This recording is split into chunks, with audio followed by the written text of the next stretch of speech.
Hello everybody, Omelet Folder here, back again with another video, and today we will be doing my top 10 favorite supports. Now we will be going through all the positions, but I wanted to start with my least favorite and go on to my favorite, which is basically my least played to my most played. It'll be going supports, tops, mids, junglers, ADCs, and my knowledge will get a little bit better each time. But this is definitely, I do know a lot of the supports mainly because I have them in the lane with me. I have not necessarily played a lot of these, but I've been in the lane with them, so I know kind of what their abilities do. I just don't know exactly like good strategies or anything like that, so I won't be able to provide you with like useful information about that. I'll just be able to provide you stuff about their kit. Now, let's go right into it. At number 10, I'm putting Thresh. Now, Thresh is a very good lane dominant. He's not the greatest late game. He can run good on a pick comp, but Blitzcrank is just generally better because his hook is a lot better late game. But they're both very, very good at lane dominance. Thresh is a little bit better in my opinion. His hook is harder to hit, but if it hits, he has a lot more to give. He has the Flay, which is a little bit better than the knockup. You can throw him in, and he's very good at zoning people off of CS with that intimidating hook. And then he also got his W, which is good at all points in the game. Very, very good saving tool, especially if you have something like a Kalista. You can do some insane stuff, like ult the Thresh while someone's grabbing his lantern and pull him all the way to the Kalista, which is pretty nice. And then obviously he has his ultimate, which is a nice little kind of utility. It's not a very good ultimate, to be honest, but it's definitely useful. It just has a very long cooldown for what it gives. Just some AoE slow, or just kind of an AoE Vigar looking slow instead of stun, so not quite as good, even though it has a longer cooldown. Now, moving on to number 9, I'm giving this spot to Braum. Now, Braum is a lot of fun to play with. I have really never played him, but I definitely know how he works. I'm a Lucian main. I absolutely love playing with Braum, mainly because of that passive. His passive is one of the only ones that really makes a huge difference, and it is insane. That passive with the big stun off the 4th proc is incredibly good, and it is definitely very strong for trading in lane if you can get it off on the ADC or even the support, depending on who is in front of you or who is the best to go after at the moment. And then you got his shield, which is very, very good for protecting your ADC, as well as your jump, which gives him a little bit of bonus buffs and stuff like that, and those comboed can save the ADC or save turrets, stuff like that. And you can also watch the double lift getting saved by Biofrost from the Gnar play. Very, very fun to watch. Kind of insane. Last second throws his shield up as he's jumping to him, manages to block the auto. And that's that's the type of stuff that Braum can do. He's a very good team fighter, and that's when his ult comes in. The AoE knockup, big straight line ultimate, and it also does a pretty large slow if you walk across it afterwards. Now, moving on to number 8, that's going to be Janna. Now, Janna, for me, I have played her a decent amount, but she is just very, very boring to play, but she's very strong as an ADC to have on your team. Now, she's disengaged. Do not try to engage with Janna. The best thing she can do with her engage is a flash ultimate, which knocks them back into your team. It's like an insect type play with Lee Sin, that type of thing. But her ult also does the big AoE heal, so it's better to just save your teammates rather than do some crazy play. Unless your team has no engage, and that's the only way, then maybe it could work out.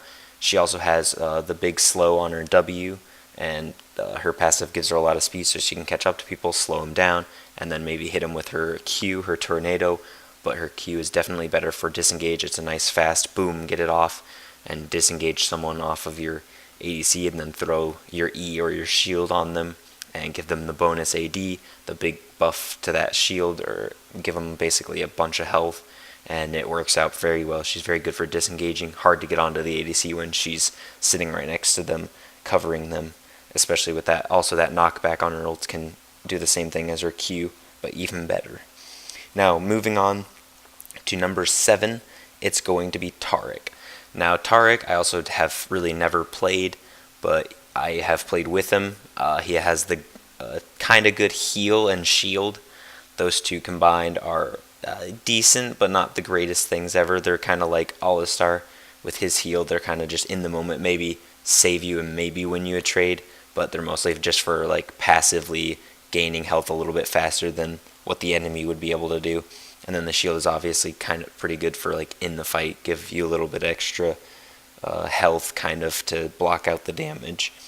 And other than that, he has his very good stun when he can tether to people, and then you have the 2 line stuns that you can find, especially if your ADC has a dash of some sort. That works out pretty well. Your ADC can get the stun off themselves. And then of course he's mainly picked, in my opinion, for his ultimate, which is very good for diving, for team fights. It's got 2 guaranteed invulnerabilities, so both to Taric himself and to another player of your choosing, whoever you are tethered with. Usually that's the ADC or whoever's carrying if you are smart. And then you put that down, boom, it's got the AoE circles around you. If your teammates are in those circles, they also get the invulnerability. I believe it's like 1 to 2 seconds, not a crazy long, but that's a lot of people that become invulnerable. Very, very good early on and extremely good in team fights as well. And now moving straight along to number 6, I have Leona. Now Leona is an interesting one. She's very fun to play, and she's okay to have on your team. It just all depends. Like, a good Leona player and a bad Leona player can make the difference. Like, she's kind of harder than expected to know when to go in. Like, her getting on to people isn't that hard, but it's knowing when to go in and when your ADC can follow and stuff like that a lot of lower elo Leonas do not understand whatsoever. But she has the nice engage with her E. She has the big stun on her Q. She has like the sunlight, which procs the extra damage. She has the MR and armor buff, and then she also has the big long range and quite a long duration stun on her ultimate, or the big slow. Either way, she just has a lot of tools to lock you down when she's on top of you. If she hits that E, you might not be moving for quite a few seconds. And now moving right along to number 5, I gotta give it to Soraka. Now Soraka, I have a decent amount of experience playing this champion, and she is extremely easy, just brain dead champion.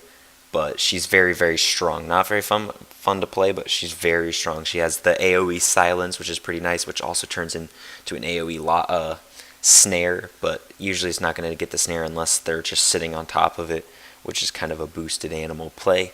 But it can snare them if they're there for too long. She has the Q, which does a little bit of a slow in the AoE circle, and then she gets her heal. She kind of starts healing herself over time. It's like a 4-second overtime heal.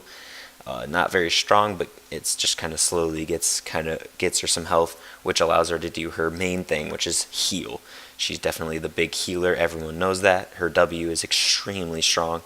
A single target heal that does massive amounts of heal, and it's just kind of crazy. She's very strong in that way. And then her ult is a 5-man, or just heals everyone on the team in a global ultimate. And that is also very strong if you don't expect it in like top lane, and all of a sudden she ults and you lost the trade or the fight and you die. Now, moving straight along to number 4, I've got to give it to Karma. Now, Karma is one of the strongest supports right now to have on your team or as your support. I have a decent amount of time playing her, and she's kind of interesting. She gets her ult at level 1 that empowers a single ability. She has her tether, which can snare people if you can manage to stay next to them, kind of like Morgana's ultimate. She can, walk along with people, try to snare them. She has her big shield, which, especially if you ult that one, gives a huge move speed buff and a much larger shield. And then she has her Q, which is very, very good in lane, or just kind of anywhere, but it's only good late game if she ults it, and then does the big damage with the AoE slow, and the AoE slow procs to do damage if you are still inside of it. But yeah, her Q is very good in lane for poking, and it's a nice little just straight line skill shot, kind of like Ezreal's Q. Now moving on to number 3, we have Sona, who I think is honestly the strongest support as of right now. Even after the nerfs, she's very, very good, but she's definitely falling in priority. I think after a patch or two, she will no longer be at the top. She'll be kind of high tier, but she'll be A tier, not S tier, is what I'm trying to say here. And she's very strong. She has her poke with her Q in lane, and just any time in the game right now, She does stupid amounts of damage for a support. Just build some AP on her, a little bit of sustain and stuff like that, and just boom, hit them hard with a Q and then an empowered auto attack right after that, as long as you get her cord set up going. And then you also have her big AoE move speed, and then she has, which also does a slow if with her empowered auto, and then she has her heal, or like the heal to one other person and herself, and then an AoE shield if you were inside of her little circle. And then of course she has her AoE ultimate, which does a like dance thing. It's basically a stun for a second or two. I believe it's like 1.25 seconds, something like that. That they're dancing, which is just they're stunned. They can't do anything, and it's a big AoE kind of line, kind of like Braum's ultimate, but a little bit shorter. Now moving on to number 2 is Blitzcrank. Now Blitzcrank is definitely the most fun to play on this list in my opinion. He is one of my most played supports. Only number 1 beats him. But Blitzcrank is a lot of fun. Super lane dominant. His hook is obviously the bread and butter. If you do not hit the hook, he becomes not nearly as good. He's all about pick comps. Just find a person, grab them in, boom, whole team 5-mans them, just eliminates them from a fight.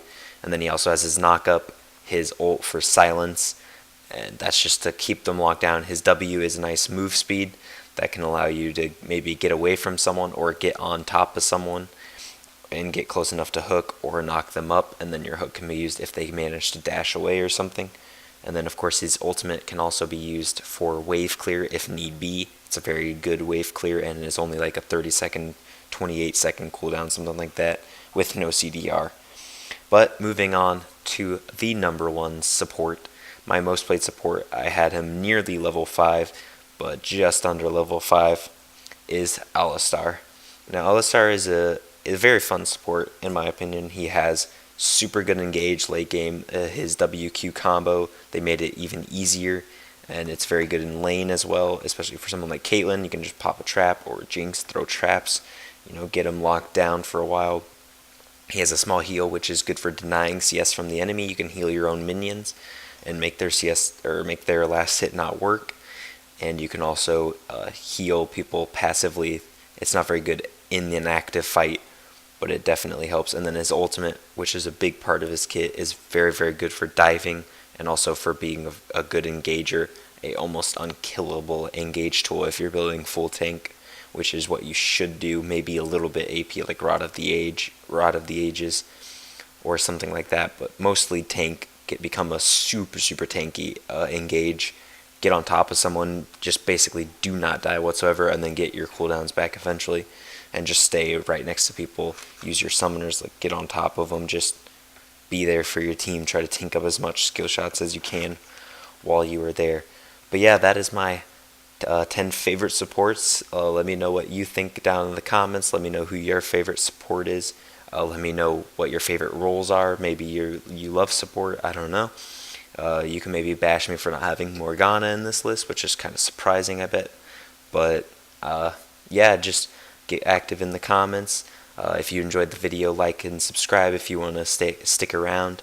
I would much appreciate it. And the one thing I want to make sure you guys always do is have a nice